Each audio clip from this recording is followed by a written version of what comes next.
Have you ever shared a massive goal with someone and felt that immediate rush of excitement, only to wake up the next morning completely drained of the motivation to actually start it? Simon lived in this cycle. Every week he had a new plan, opening a shop, to learn pottery, or building a house. Before he began, he would tell everyone in the village square. They would clap and offer kind words, and for a moment, Simon felt important. But there is a hidden cost to that applause. When the crowd cheered, Simon's brain treated the praise as a finished result. He walked away with the feeling of success, even though his hands were still empty. The morning after an announcement, the excitement was gone. When it was time to do the actual work, he felt tired and disinterested, so he would wait, find a new dream, and announce that instead, chasing the same high of validation without ever touching the clay or laying a single brick. Over time, this left him with a heavy sense of shame. He knew the praise he was receiving didn't match the reality of his life. Simon wasn't failing because he lacked talent.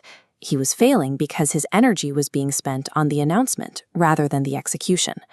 An elder in the village noticed Simon's struggle. He didn't offer advice. Instead, he handed Simon 2 identical seeds.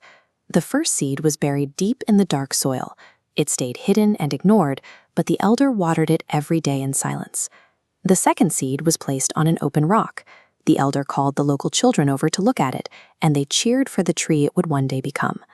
Weeks later, the buried seed had pushed a strong green shoot through the dirt. The seed on the rock had dried up in the sun and was carried off by birds.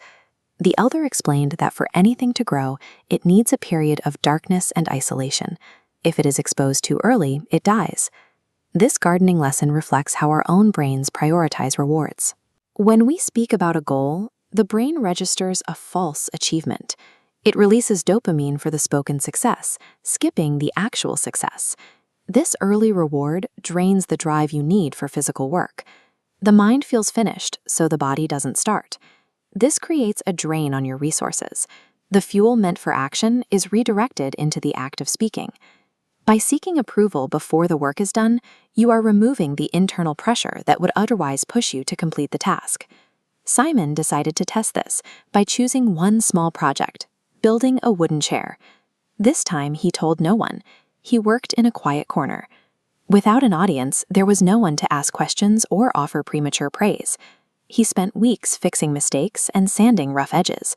He had to face the raw wood without any applause to distract him. Because there was no external validation, his only source of feedback was the work itself. If the chair was wobbly, he had to fix it. Removing the audience changed his focus. He began to find satisfaction in the process of building, rather than just the idea of being a builder. When the chair was finally done, Simon sat in it. He felt the weight of the wood and the stability of the joints he had carved with his own hands. This was quiet pride, a steady feeling of accomplishment that didn't rely on anyone else's opinion. When his neighbor eventually saw the chair, they were surprised that Simon had finished such a project without ever mentioning it. The work was there for everyone to see. It didn't need an introduction.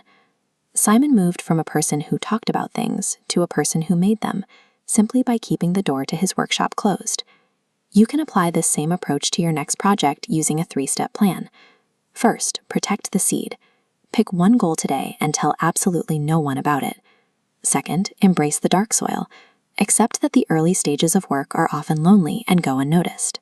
Finally, let the work speak. Do not show your progress or seek feedback until the project is 100% complete. The next time you feel the urge to share your big idea, stay quiet. Let the work grow in the dark until it is strong enough to stand on its own.